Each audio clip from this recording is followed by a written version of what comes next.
VIVA Palm Zip Channel System Installation Guide. Before you start, make sure you check the following install requirements. Your roofing structure should have a maximum rafter spacing of 32 inches. Have one other helper by your side. Cut-proof gloves are recommended. For safety, have a strong ladder or scaffolding.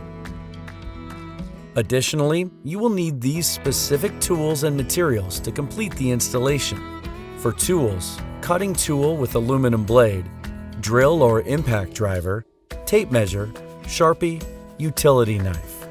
For materials, VIVA Palm, zip channel, 1 1/4 inch No. 10 hex washer head self-drilling screw, 1/2 inch No. 10 hex washer head self-drilling screw, 5/16 inch nut driver bit. Open your box of VIVA synthetic thatch. Take out a few shingles and loosen the edges. This will create a more natural look for the installation. Once you have laid out several pieces of your zip channel system, it is time to start loading the channels with shingles. Insert thatch from one side only to keep the laps going in the same direction. Have someone hold the aluminum channel while you are sliding the thatch shingle into the channel. Make sure that each following shingle is overlapping on top of the previous one by 2 inches.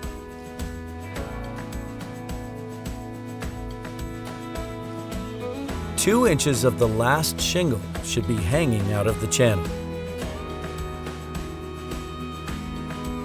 A wood purlin must be installed around the bottom perimeter of the structure. The purlin should be 1 inch to 2 inches round and will be visible after the thatch is installed. This purlin is necessary to support the bottom layer of thatch, providing linear support and visual consistency around the perimeter of the roof. Before you start lining up your channels, we recommend you measure and mark where the thatch will be placed. We recommend this step to ensure alignment. The standard method of installation will give you a basic, thin eave style. You will only use field shingles when installing the thatch in a standard installation method. You will not need extended eave shingle pieces. The first course will be installed 6 inches above the purlin. Lining up your first aluminum channel, make sure that the far end lines up with the vertical rafter so it can be secured to the rafter. You will need to roll your channel piece before lining it up with your measurement. This keeps the aluminum channel from being visible from the underside and helps make it stronger against high wind conditions.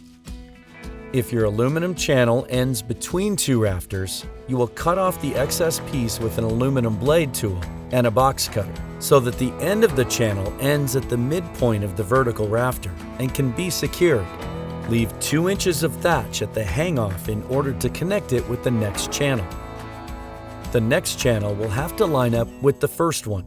You will start lining it up underneath the extra thatch piece by the rafter, then roll it in. This will keep the thatch from leaking when it rains. Make sure that the overlap is in the same direction as the shingles inserted into the aluminum channel.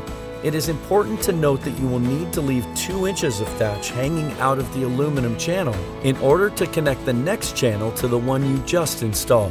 Use an aluminum cutting tool to cut the extra channel that hangs off of the hips and a box cutter to cut the synthetic thatch. You will do so at an angle that lines up with your structure. This will start the prep for the hip shingle installation. The second course will be installed 8 inches above the first course, or 14 inches above the purlin. The third course will be installed 8 inches above the second course.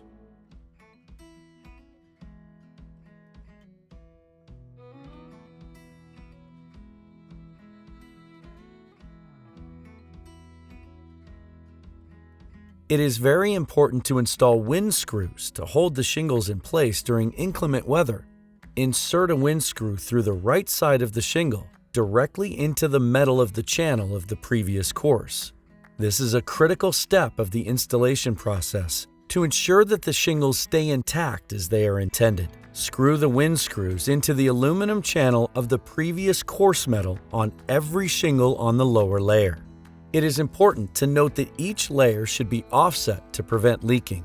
Depending on the roof that you are installing the VIVA zip channel system on, You need to ensure that each new course or layer is installed so there is an 8-inch or more horizontal offset to prevent leaking. The courses should be layered in a brick pattern so that the seams are offset.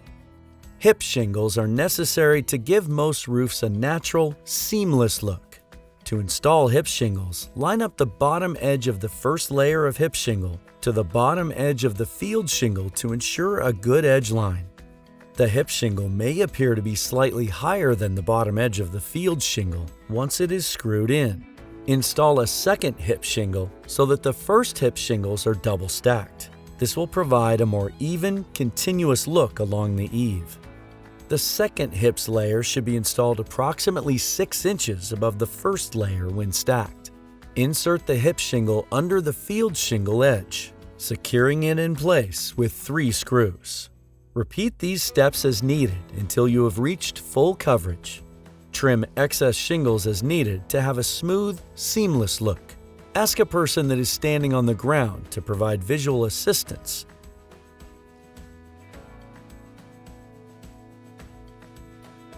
Valley thatch installations should only be installed on a valley with a pitch of 412 or greater.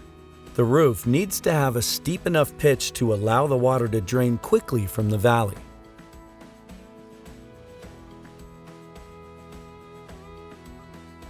Cut the aluminum channel piece in a 45-degree angle. The 2 corners should meet, forming a tight corner. Roll the channel when installing to ensure weather protection and a thick eave look to the front of the structure.